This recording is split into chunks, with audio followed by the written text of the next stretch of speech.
Assalamualaikum warahmatullahi wabarakatuh. Selamat datang di channel Hikmah Misteri. Dan tentunya masih bersama saya Mas Nara. Dan apa kabar kalian semua? Semoga selalu baik-baik saja. Sehat badannya, dilimpahkan rezekinya, dan dihindarkan dari segala mara bahaya. Amin. Di kesempatan kali ini saya akan menceritakan sebuah cerita treat horor. Oke, tanpa banyak bercaca-marica hehehe lagi, langsung saja kita ke ceritanya dengan judul 1000 Hari Tinggal di Perkampungan Jin. Tweet ini ditulis oleh @omras. Bagi kalian yang belum follow akun Twitternya, silakan bisa mampir dulu dan di follow. Oke kalau sudah, so let's the hounds begin. Nama-nama dan toko tempat yang ada dalam cerita semuanya sudah disamarkan. Mohon maaf jika ada kesamaan nama ataupun tempat. Oke. Nasib sial kembali menimpa Muji. Seorang laki-laki berusia 34 tahun yang baru saja diberhentikan dari sebuah perusahaan batu bara yang ada di Kalimantan. Padahal baru 6 bulan dia bekerja di sana. Itu pun dia memohon-mohon kepada kades agar mau menjaminnya supaya ia bisa diterima perusahaan tersebut. Tapi baru setengah tahun bekerja, nasib sial malah menimpanya. Malam itu ia tak sengaja menabrak sebuah bus karyawan yang dikemudikan oleh temannya yang sedang parkir di pinggir jalan. Disebabkan karena matanya yang sangat mengantuk hingga tanpa sengaja, Volvo truk tambang yang ia kemudikan menabrak bus karyawan itu hingga rusak. Memang perusahaan tempat ia kerja itu akan memberhentikan siapapun, sopir atau karyawan yang teledor sampai menabrak hewan milik warga. Apalagi mobil atau bus dan lain-lain, akan dikenakan sanksi yang cukup berat hingga berakhir pada pemecatan. Sesampainya di rumah, Muji diceramai istrinya habis-habisan. Makanya, kau itu kan sudah aku peringatkan, sudah ku nasihati. Kalau kau berteman dengan teman-temanmu itu, jangan sampai ikut minum tuak. Tapi kau tak pernah mau mendengarkan aku.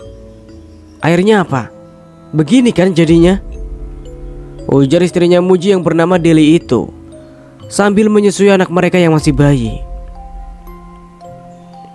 Aku tidak dalam keadaan mabuk malam itu, Del, jawab Muji. Ah, bohong. Aku tahu siapa kamu. Sekarang coba kau pikirkan, mau dikasih makan apa aku dan anakmu ini, hah? Ujar Deli, yang nada suaranya semakin meninggi saat mendengar pembelaan suaminya tersebut. Kalau kau masih suka berteman dengan kawan-kawanmu yang sering ngajak kau untuk minum tuak mabuk-mabukan itu, lebih baik kita pisah saja. Selama ini aku sudah cukup sabar dengan semua kelakuan dan perlakuanmu terhadapku. Aku juga sudah memberikanmu begitu banyak kesempatan. Tapi apa? Kau tidak pernah berubah. Sampai-sampai anakmu yang masih bayi dan dalam keadaan sakit pun kau tinggalkan demi teman-temanmu itu. Di mana otakmu? Di mana? Bentak Deli diiringi air mata yang cukup deras mengalir. Muji tertunduk diam. Ia mengingat kembali semua hal yang pernah ia lakukan. Aku minta maaf. Aku janji akan berubah, ucap Muji seraya bersujud di pangkuan istrinya. Aku tidak butuh janjimu, karena seperti yang lalu-lalu, janjimu tidak pernah sekalipun kau tepati, ujar Deli. Sampai larut malam kedua pasangan suami istri itu pun masih tak bertegur sapa. Deli lebih memilih untuk mengurusi anak bayinya ketimbang menyediakan suaminya makan. Dan karena perut yang sudah terasa lapar, Muji akhirnya ke dapur untuk memasak. Namun tempat beras kosong, hanya ada sekitar 1 genggam beras saja di dalamnya. Begitu juga gula, kopi dan teh. Dapurnya benar-benar kosong. Tiba-tiba terdengar suara Deli di ambang pintu dapur. Cari apa? Beras, gula, kopi. Beras terakhir yang rumah ini punya sudah kau habiskan untuk meminjami Darmi, kawan akrabmu si Raja Tuak itu. gula dan kopi kau habiskan untuk menyuguhi kawan-kawanmu yang datang beberapa hari yang lalu. Dan kau tak pernah memikirkan kami. Apa aku sudah makan atau belum? Kau tidak pernah memikirkan itu, ujar Deli dengan mata yang berkaca-kaca. Dan perlu kau ketahui, sudah beberapa hari ini aku dan Momo makan di tempat kakakku. Karena apa? Karena tak ada beras di rumah ini. Semuanya habis kau berikan pada kawan-kawan setanmu itu, yang hanya bisa bergantung padamu dan mengajak kau minum-minum tuak, lanjut Deli. Muji tetap diam. Ia menyadari kesalahannya yang sudah tidak memikirkan anak dan istrinya, yang seharusnya menjadi hal yang utama ia perhatikan. Saat tengah hening, suara geluruk perut Deli yang terdengar lapar. Muji semakin merasa bersalah pada wanita yang selama ini sudah menemaninya itu. Lalu tanpa pamit, Muji berjalan keluar rumah. Ia bermaksud ingin meminjam uang, atau setidaknya meminjam beras pada Darmi dan teman-temannya yang lain, yang juga pernah ia bantu sebelumnya. Namun saat tiba di rumah Darmi, ia dimarahi oleh istrinya Darmi dan pulang dengan tangan kosong. Begitupun juga dengan teman-temannya yang lain. Tak ada yang bisa dan mau meminjamkannya uang ataupun beras untuk makan malam itu saja. Dengan langkah gontai dan putus asa, ia berjalan pulang. Di tengah jalan ia teringat pada kakak iparnya, dan dengan rasa malu yang teramat sangat karena pernah menolak saat si kakak iparnya meminjam uang, ia pun pergi ke rumah si kakak ipar untuk hutang beras. Dan sesampainya di rumah kakak iparnya, Muji disambut dengan baik dan ramah. Ia juga diberikan 2 liter beras serta 2 biji telur ayam yang baru saja diambil dari kurungan ayamnya, juga sedikit kopi dan gula. Muji sangat-sangat berterima kasih dan segera pulang untuk memasak. Sesampainya di rumah, Muji melihat Deli yang sudah tidur sampai menyusui anaknya. Kau benar, Del. Selama ini teman-temanku hanya memanfaatkan aku. Di saat aku susah, mereka semua menolak kedatanganku. Aku bersumpah, Del, aku akan menepati semua janjiku padamu yang dulu belum kutepati. Aku akan membahagiakan kalian berdua, Del. Aku janji, batin Muji. Setelah nasi masak dan telur sudah digoreng, Muji mengambil sepiring penuh nasi dan membawanya ke dekat Deli. Pelan-pelan ia membangunkan Deli.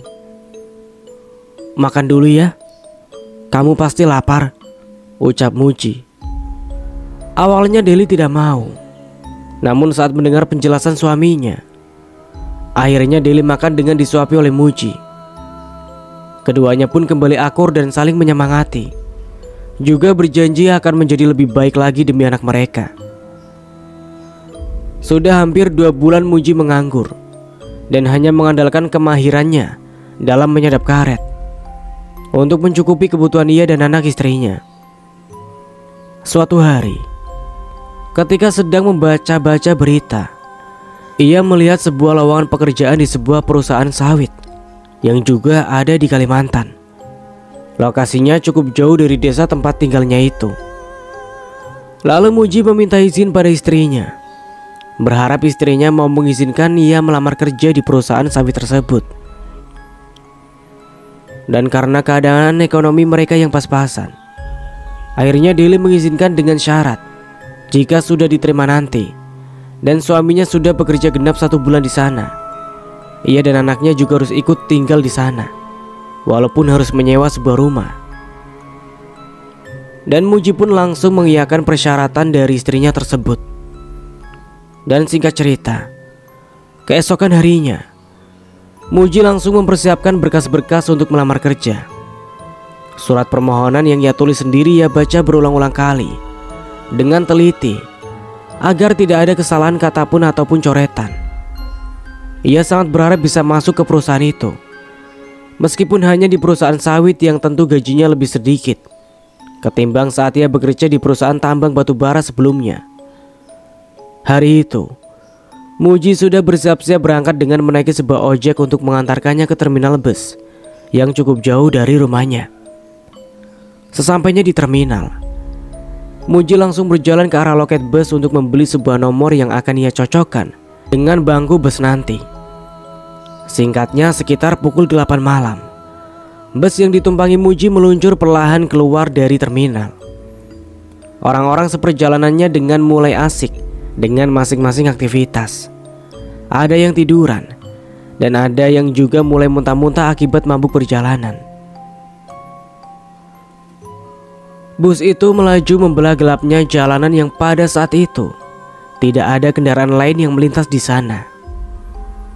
Seiring waktu yang semakin larut, perlahan-lahan Muji mulai diserang rasa kantuknya. Entah sudah berapa jam ia tertidur, dan ketika ia terbangun, dirinya dan juga penumpang-penumpang lain sudah berada di halaman rumah makan yang buka 24 jam tersebut. Muji melangkah keluar, meski ia tidak bermaksud untuk makan di rumah makan itu. Sejenak Muji duduk berselonjor tak jauh dari bus. Ia menatap orang-orang yang memenuhi rumah makan tersebut. Sementara itu, Muji hanya bisa memakan sebuah roti isi coklat yang ia beli di warung yang ada di terminal bus sebelum ia berangkat tadi. Ada seorang bapak-bapak tua mendekatinya dan ikut duduk di sebelahnya. Si lelaki tua itu nampak sangat ramah. Garis-garis ketampanannya masih nampak di balik wajah keriputnya. "Kenalkan, namaku Juliadi. Aku tidak biasa makan di tengah jalan. Takut muntah. Aku kalau bepergian itu paling hanya minum teh hangat, tidak pernah makan," ujar si bapak tua seraya memperkenalkan dirinya. "Oh, kalau saya memang karena cuma membawa uang pas-pasan, Pak," seloroh Muji. "Kamu mau makan? Ayo, biar aku yang bayar. Aku juga mau beli teh hangat," ujar si bapak tua. "Tidak usah, Pak. Saya tadi hanya bergurau. Saya tidak lapar, Pak. Tidak terbiasa makan di tengah malam," tolak Muji halus. Ia jadi tak enak dengan kebaikan si bapak tua yang baru kenal langsung ingin mentraktirnya. "Kalau begitu, kita minum teh hangat atau segelas kopi saja, ayo," ajak si bapak tua. Keduanya pun berjalan masuk ke rumah makan itu. Si bapak tua langsung memesan 2 gelas teh hangat pada si pelayan. Dan tidak lama kemudian, si pelayan datang dengan membawa 2 gelas teh hangat, juga sepiring nasi penuh dengan lauk pauk serta sayur dan sambalnya. Muji menatap si lelaki tua. Si lelaki tua mengangguk sambil tersenyum. "Silakan dimakan, Nak. Tidak baik menolak rezeki," ujar si bapak sambil mengangkat gelas tehnya. Muji pun makan dengan lahap. Lalu perbincangan terjadi. Ternyata si bapak tua itu baru saja pensiun dan akan pulang ke kampung halamannya. Beliau juga menanyakan maksud dan tujuan dari Muji apa. Dan Muji menjawab dengan sejujur-jujurnya bahwa ia ingin melamar kerja di salah satu perusahaan sawit yang ada di Kalimantan bagian sana. Setelah mengucapkan terima kasih dan bertukar nomor HP, Muji dan si lelaki tua itu pun berpisah dan duduk di bangku masing-masing hingga bus berhenti di terminal tujuan. Muji menarik nafas lega saat turun di terminal tujuannya. Sekarang ia tinggal bersiap-siap membersihkan dirinya dan akan bersiap-siap ke perusahaan yang membuka lowongan itu. Tapi sebelumnya, ia berkeliling terminal mencari si bapak tua guna berpamitan dan berterima kasih. Namun si bapak tua itu sudah tidak ada lagi di sekitaran terminal. Mungkin ia sudah naik taksi atau ojek yang akan mengantarnya pulang ke rumah, pikir Muji, lalu berjalan ke arah kamar mandi yang ada di terminal. Setelah mandi dan berpakaian, Muji pun langsung mencari ojek untuk mengantarkannya ke perusahaan yang ingin ia tuju. Namun kata tukang ojek itu, butuh waktu 3 jam perjalanan baru sampai ke sana. Waktu yang cukup panjang bagi Muji. Apalagi jalanan yang ia lewati hanya separuh beraspal. Itu pun sudah berlubang dan rusak. Juga jalanan bertanah kuning yang berdebu membuat mata Muji menjadi sakit. Singkat cerita, ia pun sampai di kawasan perusahaan sawit yang sedari awal ia tuju. Setelah menyerahkan berkasnya, Muji langsung dipersilahkan keluar. Berkas-berkas itu nantinya akan diseleksi terlebih dahulu, dan semoga saja aku akan diterima. Batin Muji penuh harap. Dengan uang yang hanya bersisa 200.000, itu pun ia langsung pergi dengan berjalan kaki, menyusuri jalanan berdebu tersebut. Muji berniat mencari pekerjaan sampingan sambil menunggu hasil berkasnya keluar. Apakah ia diterima atau tidak? Muji dihadapkan dengan jalanan bercabang di depannya. Ia lupa belokan mana yang harus ia pilih. Lalu setelah beberapa saat terpikir, Muji mengambil jalan sebelah kiri. Namun saat ia memasuki jalan itu, perlahan-lahan debu yang pekat berterbangan menghilang. Jalanan itu indah, dengan berbagai bunga menghiasi di sisi jalan-jalannya. Ia juga mulai berpapasan dengan orang-orang di desa tersebut yang sedang beraktivitas. Ada yang membelah kayu kecil-kecil, ada juga yang sedang memberi makan ayam, dan ada juga yang menggiring bebek-bebeknya keluar kandang. Desa itu benar-benar asri dan indah, apalagi warganya yang sangat ramah. Mereka tak ragu-ragu menyapa Muji. Bahkan ada beberapa yang mengajak dan memanggil Muji untuk mampir di rumahnya. Muji yang memang pada dasarnya tidak enakan itu pun akhirnya mau diajak masuk ke dalam rumah oleh salah satu warga di sana yang bernama Pak Tuki. Di dalam rumah itu, Muji juga diambil oleh warga lainnya yang merupakan tetangga Pak Tuki, dan mereka pun mengajak Muji untuk mengobrol dan berbincang-bincang. Ia juga disuguhi minuman dan bermacam-macam kue dan makanan-makanan lainnya. Dan ia juga dijamu makan besar oleh tuan rumah itu. Berbagai macam makanan enak terhidang, mulai dari bebek goreng, panggang, ada juga ayam yang dimasak dengan berbagai macam bumbu, dan lain-lain sebagainya. Muji dan orang-orang itu makan bersama dan saling bercanda, hingga pada akhirnya Muji dilarang untuk pulang dan dipersilakan menginap di sana sampai hasil berkas Muji keluar dan menentukan apakah Muji diterima atau tidak. 3 hari telah berlalu. Muji yang tak enak hanya berdiam diri saja di rumah itu pun juga ikut membantu si tuan rumah untuk memberi makan ayam ataupun mengangkut kayu untuk memasak. Warga di sana nampak sangat erat satu sama lain.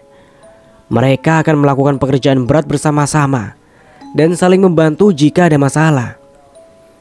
Hingga pada hari itu, sekitar pukul 8 pagi, sebuah surat panggilan kerja dari perusahaan sawit itu sampai ke tangan Muji. Muji langsung melompat-lompat kegirangan, karena akhirnya ia akan kembali bekerja pada perusahaan lagi. Pada hari yang telah ditentukan, Muji bersiap untuk memenuhi panggilan kerja dari perusahaan sawit tersebut. Sebelum berangkat, Muji diberi dorongan semangat oleh para warga yang sudah menemaninya di desa itu. "Biar Halik yang mengantarmu, nak Muji," ujar Pak Tuki sambil menunjuk seorang pemuda berusia 20 tahunan yang berdiri di pojokan. Lalu setelah mengucap terima kasih, Muji pun berpamitan untuk berangkat. Ia diantar oleh Halik sampai ke persimpangan, dan setelah itu Halik pulang sambil melambaikan tangannya ke arah Muji. Sebulan telah berlalu. Hari itu Muji sengaja izin untuk mencari rumah kontrakan di desa yang dulu pernah ia singgahi tersebut, agar nanti saat anak dan istrinya datang, Muji tidak kerepotan lagi mencari tempat tinggal. Karena memang pada saat itu ia masih tinggal di mes perusahaan yang tidak mendukung jika ia mengajak anak dan istrinya tinggal di sana. Singkatnya, Muji telah sampai di desa tersebut. Orang-orang di sana menyapa Muji dengan ramah. Mereka rupanya masih ingat denganku, batin Muji. Rumah pertama yang Muji hampiri adalah rumahnya Pak Tuki. Di sana rupanya Pak Tuki sedang tidak ada di rumah karena mencari kayu bakar. Saat Muji masuk ke dalam rumah, para tetangga Pak Tuki juga langsung berkumpul dan mulai memasak. Perlakuan mereka masih sama seperti sebulan yang lalu. Mereka masih hangat dan ramah. Muji ditanyakan bagaimana perasaannya bekerja di perusahaan itu dan lain-lain sebagainya. Percakapan mereka diselingi gurauan dan candaan yang selalu membuat cair suasana. Hingga aroma-aroma masakan yang nikmat tercium. Dan berbagai menu pun dihidangkan guna menyambut Muji. Sama persis sebulan yang lalu. Mereka memperlakukan tamu layaknya seorang raja. Benar-benar raja. Membuat Muji begitu terharu. Sampai sore harinya, Pak Tuki datang membawa sebuntalan kayu-kayu kering dan meletakkannya di depan rumah. Pak Tuki langsung menjabat tangan Muji dan menanyakan kabarnya. Saya sebetulnya ingin mencari rumah kontrakan, Pak. Anak istri saya akan ikut kemari. Kira-kira apakah ada rumah kontrakan di desa ini, Pak? Tanya Muji pelan. Oh, rumah kontrakan. Begini saja, Nak Muji. Kalau memang kamu mau tinggal di sini, Bapak dan para warga bisa bangunkan sebuah rumah untuk kalian. Ujar Pak Tuki yang langsung disetujui oleh orang-orang yang berkumpul di rumah Pak Tuki. Wah, kalau itu sepertinya terlalu merepotkan, Pak. Saya cuma mau rumah kosong atau kontrakan saja yang tidak terlalu mahal. Ucap Muji tak enak hati. Kamu itu tenang saja. Anggap saja kami semua ini keluargamu. Kamu tidak perlu sungkan apalagi sampai tersinggung. Kamu mau tinggal di sini saja, itu sudah menjadi kebanggaan bagi kami. Ujar Pak Tuki. Jadi, kapan mau pindahannya? Lanjutnya lagi. Rencananya pertengahan bulan, Pak. Jawab Muji. Baik. Sebelum pertengahan bulan rumahnya sudah siap ditempati. Bapak janji. Ujar Pak Tuki sambil tersenyum cerah. Pindah kemana, Ji? Tanya salah satu temannya saat Muji berpamitan. Ke desa, ke kontrakan. Jawab Muji singkat sembari membereskan pakaiannya. Oh, desa. Berarti kamu berangkat kerja lebih jauh, Ji. Tidak apa-apa. Yang penting bisa kumpul sama anak istri. Setelah mengemas pakaiannya, Muji langsung keluar dari mes malam itu juga, menuju ke desa tempat ia akan tinggal. Sengaja Muji pindahnya malam, karena kalau pagi sampai sore, ia harus bekerja. Sesampainya di desa, seolah warganya tahu bahwa Muji akan datang malam itu. Mereka semua berkumpul di sebuah rumah baru yang berada di samping rumah Pak Tuki. Mereka semua tersenyum ramah dan menyapa Muji. Ini rumah untuk kau dan anak istrimu. Tinggallah selama yang kalian mau. Tidak usah bayar atau apapun. Kita kan keluarga. Ujar Pak Tuki mewakili seluruh warga yang ikut dalam pembangunan rumah untuk Muji. Aduh Pak, saya jadi tidak enak. Bapak dan para warga di desa ini sangat baik terhadap saya. Saya bingung bagaimana saya bisa membalas kebaikan kalian semua. Ucap Muji terharu. Siapapun yang datang ke desa kami dengan bersikap sopan dan tidak berniat macam-macam, kami akan selalu membuka pintu rumah untuk menyambutnya. Kami akan memperlakukan mereka selayaknya raja. Jadi Nak Muji tidak usah sungkan, karena orang baik harus diperlakukan dengan baik pula. Ujar Pak Tuki sembari tersenyum. Saat Muji dipersilakan masuk ke dalam rumah barunya itu, ia begitu takjub dengan dekorasi rumah yang begitu bagus dan unik. Rumah kecil sederhana berukuran 5 x 6 meter tersebut sudah dilengkapi dengan sebuah kamar tidur lengkap dengan lemari kayu dan tempat tidur, bahkan sebuah ayunan bertali rotan pun sudah tergantung dengan rapi. Kalau ada yang kurang, Nak Muji bisa langsung bilang saja, biar Bapak dan yang lainnya bisa mencarikan peralatan yang Nak Muji butuhkan. Ucap Pak Tuki. Tidak ada yang kurang, Pak. Ini semua lebih dari cukup, Pak. Jawab Muji cepat. Syukurlah. Ucap Pak Tuki tersenyum. Malam itu Muji mengendarai sebuah sepeda motor yang sebelumnya ia pinjam dari teman kerjanya untuk menjemput Deli dan anak mereka di terminal bus. Muji sudah tidak sabar ingin bertemu anak dan istrinya yang sudah cukup lama tidak berjumpa. Singkat cerita, sesampainya di terminal bus, ia lihat istrinya sedang duduk bersama anaknya di bangku panjang.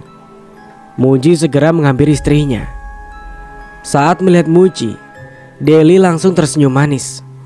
Begitu juga dengan Muji yang begitu sangat senang melihat Deli. Ia langsung meraih tubuh anaknya dan menciumi si kecil yang sudah nampak kelelahan karena perjalanan yang cukup jauh. Setelah puas memeluk dan mencium anaknya, Muji lalu mencup kening istrinya. Setelah itu, ketiganya pun menaiki sepeda motor menuju ke desa di mana mereka akan tinggal selama Muji belum bisa membeli rumah sendiri. Jalanan ke desa itu berkabut tebal. Lampu kendaraannya pun seakan tak mampu menembus kabut itu. Dan anehnya baru beberapa meter saja, anaknya Muji yang masih kecil itu menangis keras. Istrinya kewalahan menenangkan anaknya. Apalagi saat itu mereka masih berada di atas motor yang berjalan. "Mungkin dia takut gelap, Del," ujar Muji.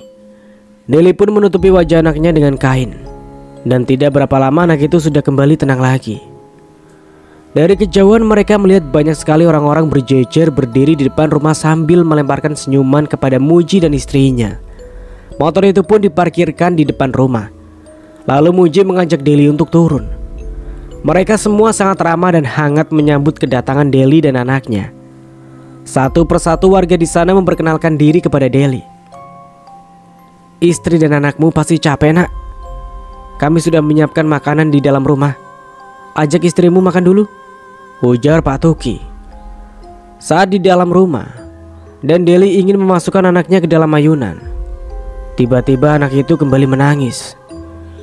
Bahkan saat beberapa orang di sana ingin membantu menenangkan anak Deli dan Muji, tangis anak itu malah semakin menjadi-jadi, bahkan sampai tak bersuara lagi.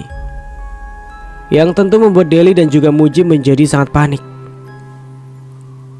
"Biarkan ibunya yang menenangkannya. Mungkin anak itu kecapean. Ayo keluar dari sana," ujar Pak Tuki memanggil orang-orang yang berada di dalam rumah. "Biarkan mereka beristirahat.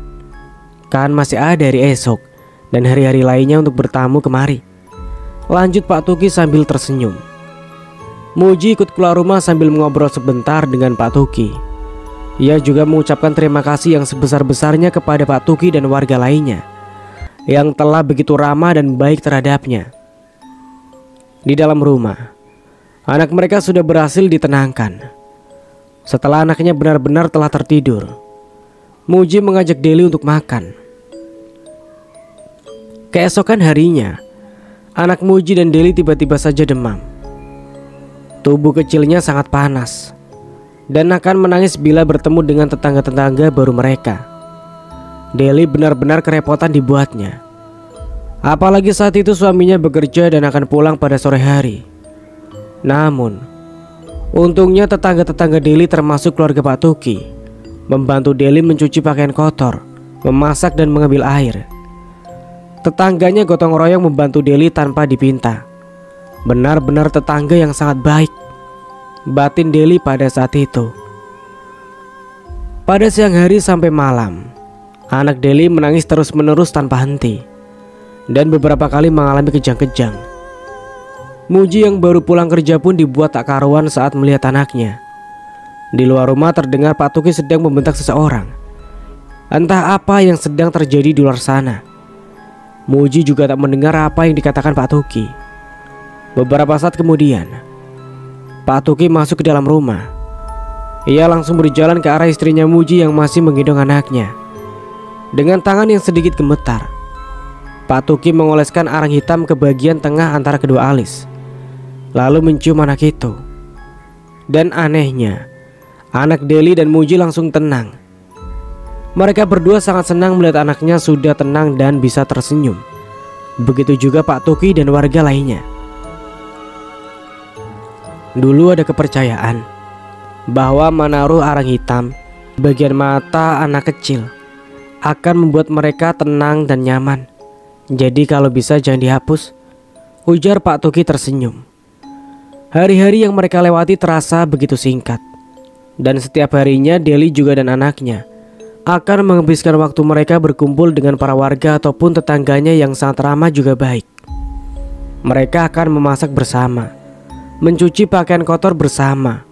Bahkan kalau Deli dan Muji pergi, Tetangga-tetangga mereka akan menjaga anak Muji dan Deli selama mereka pergi. Namun hanya satu. Di sana anak Muji dan Deli selalu dipakaikan arang hitam di bagian mata dahinya. Tapi itu tak mengapa bagi Deli dan Muji, karena mereka sangat betah tinggal di perkampungan tersebut. Bahkan mereka juga berencana untuk membeli sebidang tanah untuk dibangun sebuah rumah nantinya. 2 tahun 5 bulan telah berlalu, dan semuanya masih berjalan seperti biasa. Sama sekali tak ada yang berubah. Setiap hari kau selalu terlihat ceria. Kenapa, Ji? Tanya temannya.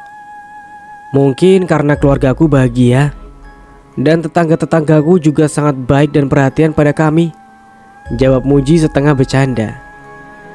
Ya, aku percaya kalau keluargamu bahagia, tapi sebaiknya kau jangan terlalu akrab dengan tetangga-tetanggamu, karena kita kan tidak tahu hati seseorang itu seperti apa dan ada niatan apa pada keluargamu, ujar temannya Muji. Ah, itu sih tidak mungkin, Ton. Aku sudah bertahun-tahun bertetangga dengan mereka, dan sikap mereka tetap hangat dan baik pada kami. Kalau kau curiga tetangga-tetangga mendekatiku karena aku bekerja di sini, itu sudah pasti salah. Karena selama ini aku tinggal di sana tidak bayar sepeser pun, dan malah tetangga-tetanggaku yang sering memberikan macam-macam kepada kami. Sebaiknya nanti sepulang kerja kalian ikut aku ke rumah, biar ku kenalkan pada tetangga-tetanggaku yang baik-baik itu, ujar Muji seraya membuka nasi kotaknya. Sepulangnya bekerja, Muji mengajak beberapa teman untuk ke rumahnya. Mereka turun di persimpangan jalan dan berjalan kaki memasuki desa. Baru tahu kalau di sini ada desa ya, Mat, ujar salah satu teman Muji berkata pada yang lainnya. Singkat cerita, akhirnya mereka sampai di perkampungan tempat Muji dan anak istrinya tinggal. Beberapa warga melihat menatap mereka dengan tatapan yang sulit diartikan. Mereka menyapa teman-teman Muji dengan ramah, sama seperti Muji dulu. Mereka disambut dengan sangat baik dan disediakan makanan-makanan yang lezat-lezat. Semua teman Muji dibuat senang dan gembira, apalagi dengan kehadiran beberapa orang gadis cantik di sekitar mereka. Namun, Khair yang terkenal polos itu malah menjauh dan lebih memilih untuk mengobrol dengan Pak Tuki, yang sedari tadi mengawasi mereka dari pelataran rumahnya. Saat akan pulang, Iton yang memang rakus membungkus habis sisa makanan yang tadi dihidangkan untuk nanti ia makan di rumah. Pagi itu, Pak Tuki menghampiri Muji yang sedang bersiap-siap untuk berangkat bekerja. Beberapa temanmu yang tadi malam datang bersamamu itu punya niatan yang tidak baik. Semoga saja kau tidak termakan hasutan mereka, ucap Pak Tuki terasa aneh di telinga Muji. Muji terdiam. Ia masih bingung dengan ucapan Pak Tuki. Raut wajah Pak Tuki juga terlihat berbeda dari biasanya. Sesampainya di tempat kerja, Khair dan Iton memberitahu Muji bahwa teman-temannya yang lain jatuh sakit. Dan Iton juga menunjukkan sesuatu yang berbau amat sangat busuk di dalam tasnya. Kata Iton, itu adalah makanan yang sempat ia bawa dari rumah Muji dan Pak Tuki. Tapi yang Iton tunjukkan itu tidak seperti makanan, malah sebaliknya. Dalam bungkusan tersebut seperti kumpulan sampah yang sudah berlendir dan beraroma busuk. Malah sebagian ada bekas gigi hewan dan belatung. Muji menggelengkan kepalanya. Ia tak percaya pada apa yang dikatakan Iton. Tak ada alasan untuknya meragukan kebaikan Pak Tukin dan warga desa lainnya. Kalian pasti mengada-ngada. Tega sekali kau, Ton, menuduh orang sebaik Pak Tuki, bentak Muji. Sumpah demi Tuhan, aku tidak ada menuduh apalagi menyalahkan. Aku hanya bilang bahwa ada yang tidak beres dengan mereka, jawab Iton tak kalah sengit. Muji pergi tanpa bicara.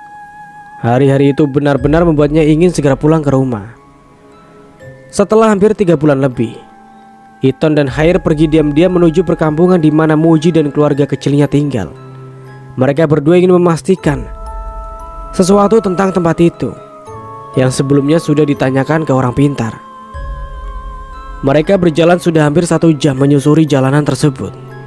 Namun aneh, tak juga mereka menemukan perkampungan itu. Tak mau putus asa, mereka berdua lalu mengeluarkan HP-nya dan mencoba melihat di sekitar jalanan melalui kamera. Sepanjang jalan mereka melihat jalan dan sekitarnya dengan kamera HP. Namun setelah sekian lama sama sekali tidak ada keanehan. Hingga beberapa saat kemudian terlihat sebuah perkampungan yang persis dengan kampung yang dulu pernah mereka datangi. Namun anehnya saat mereka melihat tanpa kamera, perkampungan itu lenyap dan hanya ada tanah kosong yang dipenuhi semak belukar. Berkali-kali mereka berdua mengarahkan kamera dan kemudian mengalihkannya. Namun tetap sama, perkampungan tersebut tak terlihat tanpa kamera.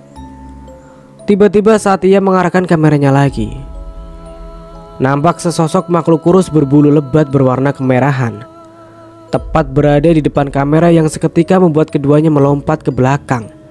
Dan tanpa sengaja HP yang dipegangnya pun ikut terlempar ke atas. Saat ingin mengambil HP-nya, ada angin dingin yang berhembus, meresap ke dalam tulang, membuatnya menggigil. Dan saat HP itu berhasil diambil, Iton langsung menghidupkannya dan mengarahkan kamera ke depan. Namun tak ada apapun yang nampak di kamera, hanya tanah kosong, dan beberapa saat kemudian kamera HP-nya tiba-tiba menjadi hitam. Lalu tanpa pikir panjang, mereka berdua langsung berlari tanpa berani menoleh lagi. Keesokan harinya, saat Muji baru sampai ke tempat kerjanya, ia langsung dikeroyok oleh teman-temannya. Kedua tangan dan kakinya diikat dengan kuat. Lalu teman-temannya membawa Muji dengan mengendarai sebuah mobil menuju ke sebuah jalan besar. Mulutnya disumpal. Hanya tatapan Muji yang terlihat seperti sangat marah kepada teman-temannya. Beberapa saat kemudian, mobil itu memasuki sebuah halaman rumah dengan cat warna hijau muda. Yang di bagian depan rumahnya terdapat banyak tumbuhan seperti terong, kacang panjang dan juga cabai. Muji diangkat dan digotong masuk ke dalam rumah. Di dalam sana sudah ada seorang laki-laki berkopiah haji. Muji benar-benar dibuat kesal dan emosi. Apalagi setelah mengetahui maksud dan tujuan dari teman-temannya membawa ia ke sana. Mereka bermaksud menyadarkan Muji dari tipuan mata dari warga perkampungan itu. Di sana Muji diberi minum sesuatu yang diambil dari sebuah bambu dan masih dalam keadaan terikat. Muji ditampung tawari. Bagian mata haginya dioleskan sesuatu. Lalu orang-orang itu menyuruh teman-teman Muji untuk melepaskannya. Setelah ikatannya dilepaskan, Muji langsung membentak semua teman-temannya yang terlibat. Lalu ia pulang tanpa permisi. Hari itu Muji langsung pulang karena marahnya sudah tidak bisa ia tahan. Namun anehnya, setelah sekian lama perjalanan pulang, ia tak juga melihat batas desa. Namun tanpa curiga sedikit pun, Muji terus melangkah. Tidak berapa lama kemudian, ia melihat anak dan istrinya yang sedang duduk di antara semak-semak sambil berbicara sendiri. Jantung Muji seketika berdetak dengan cepat. Apalagi setelah melihat sesuatu yang istrinya suapi ke anaknya, yang berupa bubur habang dan bubur putih yang sudah berlendir dan berulat. Perut Muji langsung mual. Ia melemparkan makanan itu ke tanah. Tentu saja itu membuat istrinya marah-marah dan bertanya-tanya. "Kau kasih makan apa anakku?" bentak Muji langsung mengambil paksa anaknya. "Kau ini kenapa sih, ha?" tanya Deli tak kalah emosi. "Itu kotor, berulat. Kenapa dikasih ke anak?" ujar Muji. "Kotor? Ulat apa? Nyata-nyata itu makanan bersih dan baru dikasih oleh Pak Tuki," jawab istrinya. "Sekarang ayo kita pulang." "Kenapa kau ajak anak ke sini?" ujar Muji. "Pulang? Pulang kemana?" tanya istrinya bingung. "Pulang ke rumah yang di samping Pak Tuki. Ayo cepat," ujar Muji lagi. "Kau sudah gila ya? Atau jangan-jangan mabuk?" "Aku sedang tidak ingin bergurau." "Iya, tapi ini kan rumahnya. Dan di samping itu rumah Pak Tuki," bentak istrinya menunjuk ke sebelah. Namun Muji hanya melihat tanah kosong di sana. Tak ada tanda-tanda kehidupan di sana. Tiba-tiba tepat di belakang Muji terdengar suara berat.